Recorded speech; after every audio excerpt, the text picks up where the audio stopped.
Hello you crazy awesome dancers and welcome back to another tutorial. This time we are restarting the salsa tutorials because we haven't done some salsa in a long time. Last week we've just finished the 50,000 subscribers thank you video series, sensual bachata, 50 combinations, etc, etc, etc. If you don't know, if you haven't watched it, top right corner. Today we are going to restart a little bit the salsa series. We are going to redo the very old videos like this one. But of course we will still do all the combinations, the pattern work, etc, etc, etc. We just want to make the very old videos disappear from YouTube because they are very...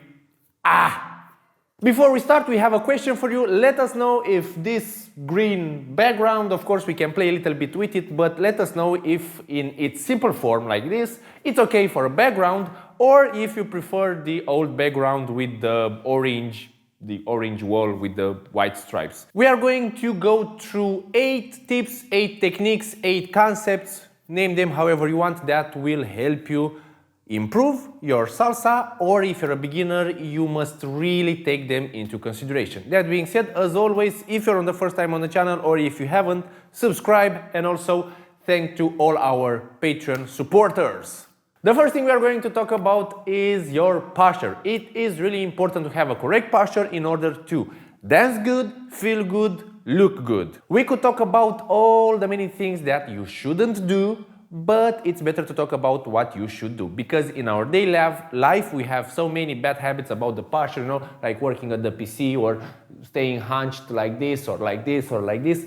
It might translate into dancing, but here are some quick tips to have a correct posture. The first thing that you should do is just roll a little bit your shoulders, let them fall in their natural place. If you know you have like a medical problem, of course consult your doctor, because what we show you, it's only like the healthy position. So shoulders back, round them, let them loose, okay? Your arms don't block them, let them near your body.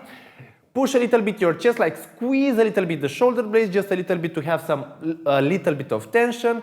And that's about it for the upper body. For the lower body, mainly about the hips, we have that normal curvature of the lower back. Don't exaggerate it, and also don't push your hips forward. You need to have that natural curvature. Of course, don't have your knees in hyperextension, have them flexed a little bit. And this is how you dance. Technique number 2, how do we step? Whenever we're dancing salsa, and also in bachata, but mainly in salsa, we roll the foot on the ground, meaning we go from our toes to our heels. We don't stomp, we don't go with our heel forward. Of course, in a social environment with practice, if you master this technique, you will be able to adapt how you step. But it's really important to understand that you have to roll the foot on the ground. We roll the foot, roll the foot, roll the foot. We roll it, roll it, roll it. Whenever we step, on all the steps, we roll the foot. We don't stomp. Of course, there is a small exception from this rule, and that's tip number 3. Whenever we go back, whenever we step back, for the girl it's gonna be like the 1, and for the guys it's gonna be number 5. We don't roll the foot, we only block it on the tip of the toes. Of course we put a little bit of pressure, but we never switch the weight entirely, because that would break the energy, the flow. We would go like 1, 2, 3, 5, something like this, and we don't want that. It's like we're getting ready to push back. Yet again, of course, in a social environment, on a really slow song, you might do this, go a little bit on your heel, but the important thing here is to start correctly and later on adapt if you need to. Ladies, of course, even if we wear heels, we still roll our foot on the ground. Later, after you master this technique, you can dance on your toes or you can change how you step, but first you need to roll your foot on the ground even if you have heels. Moving on, we already mentioned this, your knees need to be flexed, but you need to keep them like this throughout all your steps. Whenever you're dancing, doesn't matter what you're doing, keep your knees a little bit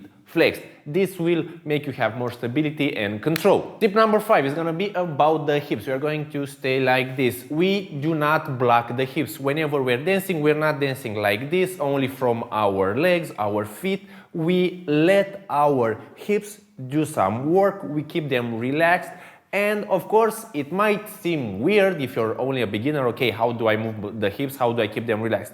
But the important thing as a beginner is to focus on how you're stepping, how you do the moves, how you lead, how you follow, and later on with practice, your hips will follow. You will understand how to move them actively, but not if you block them. So that's why keep them relaxed. It's like a small bounce, a small balance. Of course, if you need more information about this, you have the tutorials in the corner, how to move your hips, how to have some mobility and fluidity through your hip movements. Number 6 and number 7 is gonna be about the hands and the shoulders. Whenever you're dancing, especially for the guys, use this motion more, you know, a little bit from your shoulders, like it's pointing to the opposite shoulder, but for the girls it's a little bit more rounded. And of course, if you want, you can do some styling, but the main important thing is to move them. Let's exaggerate it. It's like we are running, so we go like 1 2 3 5 6 7. Don't keep them here, you know, or don't block them, or don't relax them here. It's important to move them a little bit. It's like you're running, but in slow motion, like 1 2 3 5 6 7. Remember, keep them here, almost a 90 degree. Balance them from the arm, and also balance your forearm a little bit. About the hands, that's actual hands.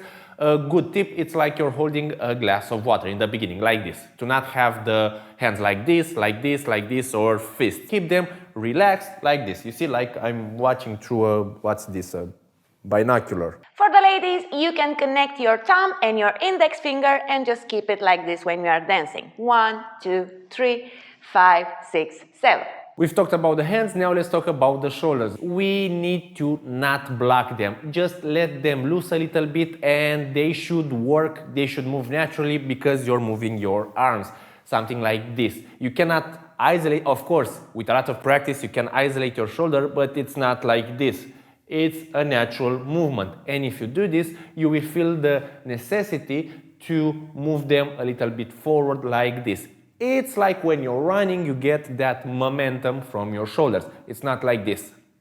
And the last thing, maybe the most important thing, because this is really specific to salsa, it's the break or the pause on 4 and 8. Whenever we do that basic step, 1 2 3 4, we transfer the weight from 3 to 4, we take our time and we don't rush the steps. Remember, 1 2 3 4 5 6 7 8, 1 2 3 4. That was it for this video, a really short one. We only wanted to recover or cover the basic techniques, the most important ones that you need to take into account whenever you're doing your salsa. Doesn't matter, basic step, advanced steps, combos, shines, etc. These are the fundamentals.